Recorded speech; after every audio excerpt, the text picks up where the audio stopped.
Hi, my name is Dr. Patricia Zemantic, and I'm a postdoctoral fellow in the Early Intervention Program at the University of Nebraska Medical Center's Munroe-Meyer Institute, and I'm here to talk to you today about planning and keeping reasonable schedules.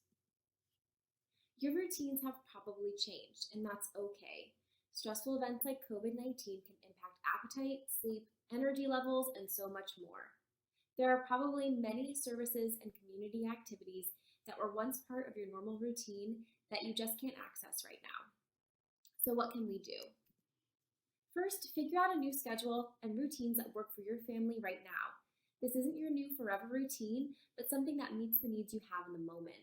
For example, maybe your child used to go on playdates in the afternoons. How about trying a FaceTime or Zoom session to help them connect instead? If appropriate, include your child in making a schedule and new routines for themselves. When possible, give them some choices about what they want their day to look like. These can be super simple, like having the option to wear an orange t-shirt or a white one. Adjustments take time, and it's okay to make small changes to adjust to new routines. It doesn't have to happen overnight. Start with small changes. For example, I know that many of you have been tasked with helping your kids do schoolwork at home, and this is a new task for many of us. Instead of trying to recreate school, try starting with a short work session once a day and building the length over time. Even starting with 5 to 10 minutes a day can make a big difference. When you make a change, stick to it for a couple of days before making adjustments if you can. It can take a bit of time to get comfortable with new routines and to work out some of the bugs. So trying to really stick with a new routine for a few days gives you time to reflect on things that went well and things that might need a little bit more work.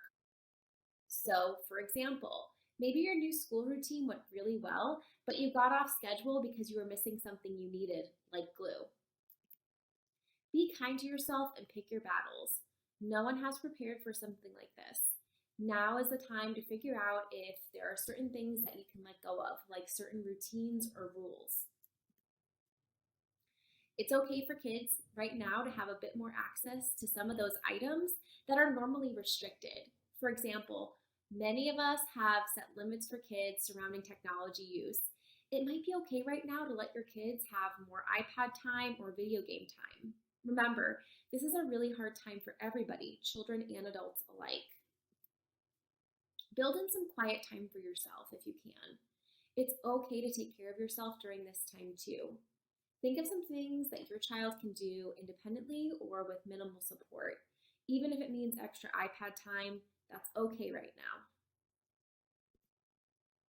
You can also leverage technology to help monitor your kids, if it's appropriate for them. So for example, baby monitors with video functions can help you monitor your children from another room and give you some space while helping you make sure your kids stay safe. There are a lot of tools that can help you create new routines. If your child can read, a whiteboard is an easy way to make a schedule, and it can be adjusted day to day.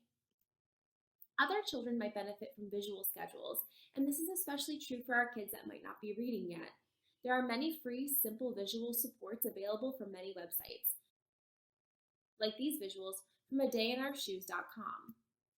If you need help brainstorming components of simple routines, many tools have already been created for you. You don't need to recreate the wheel when setting up these routines.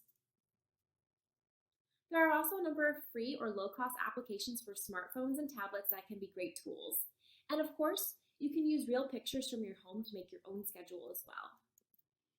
So once you have a plan for a new routine, how do you get started? I'm going to talk through 4 basic steps of teaching a new routine. First, you'll want to preview the routine with your child. Let your child know about the change in the new routine ahead of time, using language and any kind of visuals or tools that are at their level. Keep it super simple. For example, when you wake up, you'll go potty, eat breakfast, get clean, and get dressed. Next, you'll want to remind your child of the steps of the routine and expectations right before the routine occurs. It's a good idea to use your tools. Having tools or visuals posted and available during routines can be helpful for both you and your child.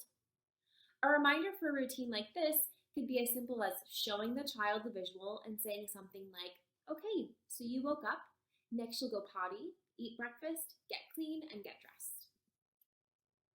Especially when your child is learning a new routine, you want to stay close by to monitor and prompt your child through the steps.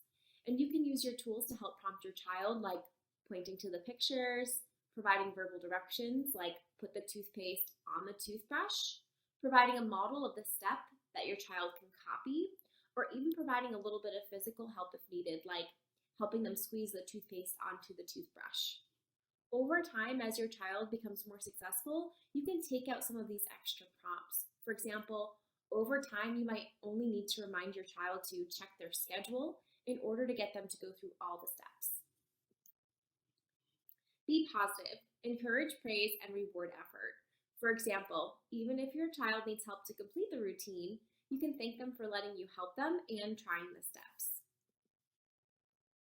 It's also okay to reach out to providers at this time if you get stuck. Many providers are able to check in via phone, email, or telehealth sessions at this time. Remember, it's okay to make small changes and to take one day at a time. You got this. Thank you for your time and take care.